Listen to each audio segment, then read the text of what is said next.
춘국 고희동. 그는 우리나라 최초의 서양 화가로서 한국 근대 화단의 선구자입니다. 지금부터 그가 걸어온 삶 속으로 함께 들어가 보겠습니다.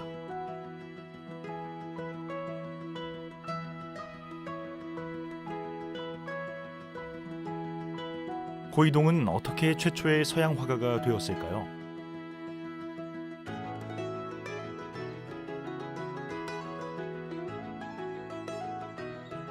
고희동은 1886년 중국어 역관으로 근무하는 아버지의 셋째 아들로 태어났습니다.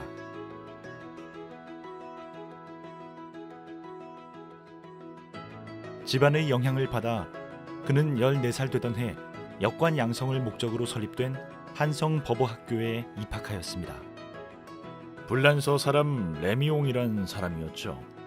도자기에 그림을 그리는 사람인데 대상을 주장 많이 하는 걸 봤는데 인물 같은 것을 목탄화로 쓱쓱 그려내드린 걸 처음 보니까 여간 완연한 게 아니야.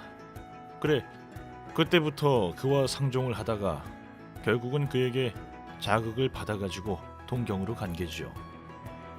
학교에서 프랑스어를 배우며 미술 교사로 재직 중인 르미옹을 만났고 그를 통해 처음으로 서양화를 접하게 된 고희동은 미술에 대해 흥미를 가지기 시작했습니다.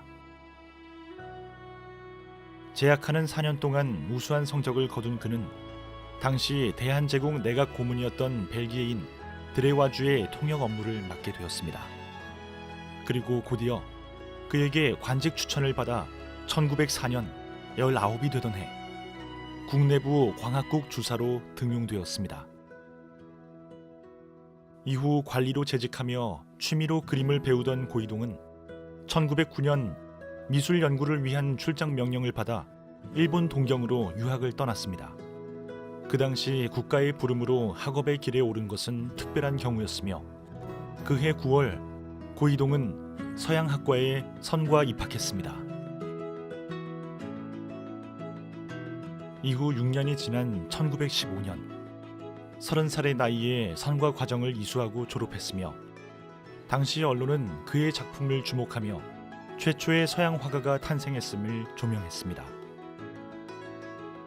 그리고 그해 귀국한 고희동은 각종 전람회에 작품을 출품하고 자택 인근의 고등보통학교 도화교사로 활동하며 학생들에게 서양화를 보급했습니다.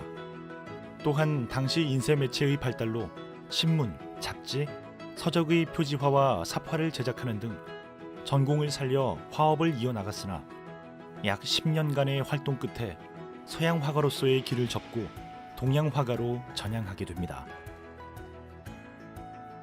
고희동은 왜 동양 화가로 전향했을까요?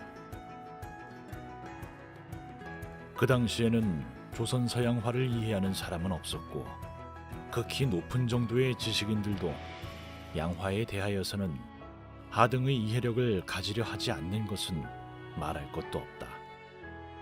동경에서 서양화를 전공하고 돌아와 언론의 관심을 받은 것과 달리 그는 다수의 회고록을 통해 서양 화가로서 겪은 시대적 고충을 토로했습니다. 당시 서양화에 대한 이해도가 극히 낮아 수요층도 없었을 뿐더러 마땅한 직업으로 인정받기 어려웠습니다. 또한 여전히 전통 서화가 주류인 미술계에서 그의 주변인들 대부분이 서화가였고 더욱이 일제강점기라는 어두운 상황과도 맞물려 그는 결국 동양화적 정신으로 회귀하였습니다. 그러나 동양화를 그리면서도 서양화의 발전된 방법론을 수용하고자 한 고희동은 동서양을 절충하여 새로운 형식의 회화를 시도했습니다. 또한 그는 대한제국의 관리로 일했던 경험을 바탕으로 차츰 미술 행정에도 두각을 나타냈습니다. 우리에게는 화단이니 미술 단체이니 하는 것은 이름조차 없었다. 생각하는 사람도 없었다. 그리하여 너무도 딱하게 생각하고 쓸쓸하게 여기었다. 1918년 고희동을 포함한 서화가 13인이 모여 우리나라 최초의 근대적 미술단체 서화협회를 창립하였고 그는 당시 총무로 선출되었습니다. 미술계의 발전을 목표로 전람회 개최, 동서양화 연구, 후진 양성을 시도하였고 서화협회 이후에도 여러 단체의 요직을 꾸준히 역임해 나가며 화단의 선구자에서 원로로 자리를 굳혔습니다. 지금까지 격변기의 시대를 헤쳐오며 최초의 서양 화가이자 미술 행정가로 살았던 고이동의 생애를 되짚어 보았습니다. 그리고 그의 서양화에 대한 자세한 이야기가 궁금하시다면 제2 전시실의 영상을 시청해 주시기 바랍니다.